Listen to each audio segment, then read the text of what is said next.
Tamil Nadu temple .net channel பார்வையாளர்களுக்கு வணக்கம். ஆன்மீக தகவல், திதிகளும் ரகசியங்களும் இதோ உங்களுக்காக. தினமும் பஞ்ச அங்கங்களான அதாவது திதி, வாரம், நட்சத்திரம், யோகம், கரணம் பற்றி நாம் தெரிந்து கொள்வதால் ஏற்படும் நன்மைகளை அளவிட முடியாது என்றே சொல்லலாம். பஞ்சாங்கத்தின் முதல் அங்கமான திதி சில குறிப்பிட்ட நிகழ்வுகளை நடத்த உகந்ததாகும்.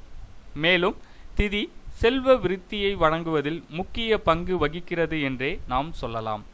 ஒருவரின் செல்வ வளத்தை பெருக்கிக் கொள்ள திதி தேவதைகளை பிறந்த திதி வரும் நாளில் வணங்குவதால் அளப்பரிய நன்மைகளை நாம் பெறலாம்.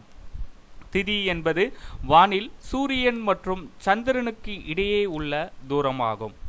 அமாவாசை தினத்தன்று சூரியனும் சந்திரனும் சேர்ந்திருப்பார்கள். பௌர்ணமி நாளன்று சூரியனும் சந்திரனும் நேர் எதிரில் அதாவது 180 டிகிரியில் இருப்பார்கள். இப்படி சூரியன் சந்திரன் ஒவ்வொரு நாளும் எவ்வளவு தூரம் விலகி செல்கிறார்கள் என்பதை குறிப்பதே இந்த திதியாகும். அமாவாசை நாளன்று சேர்ந்து இருக்கும் சூரியனும் சந்திரனும் பிரதமை அன்று பிரிந்து மீண்டும் சேருவதற்கு 30 நாட்கள் ஆகும். இந்த 30 நாட்களும் 30 திதியாகும். அமாவாசைக்கு மறுநாள் பிரதமையில் 15 தினங்கள் தொடங்கி பௌர்ணமி வரை சுக்லபட்ச திதிகள் அதாவது வளர்பிறை திதிகள். பௌர்ணமிக்கு மறுநாள் தொடங்கி அமாவாசைக்கு முந்தைய நாள் வரை கிருஷ்ணபட்ச திதிகள். அந்த 15 நாட்கள் தேய்பிறை நாட்கள் என்று அழைக்கப்படுகிறது. ஆக மொத்தம் 30 திதிகள்.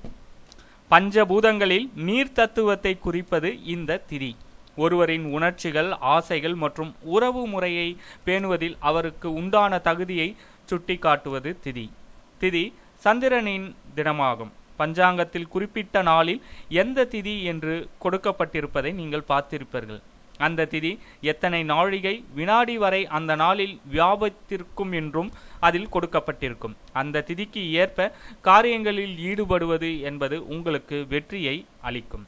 இந்த தகவல்கள் திதி பற்றிய புரிதலை உங்களுக்கு ஏற்படுத்தி இருக்கும்னு நம்புகிறேன். இந்த தகவலை முடிஞ்ச அளவுக்கு உங்களுடைய நண்பர்களுக்கும் தெரியப்படுத்துங்க. நன்றி, வணக்கம்.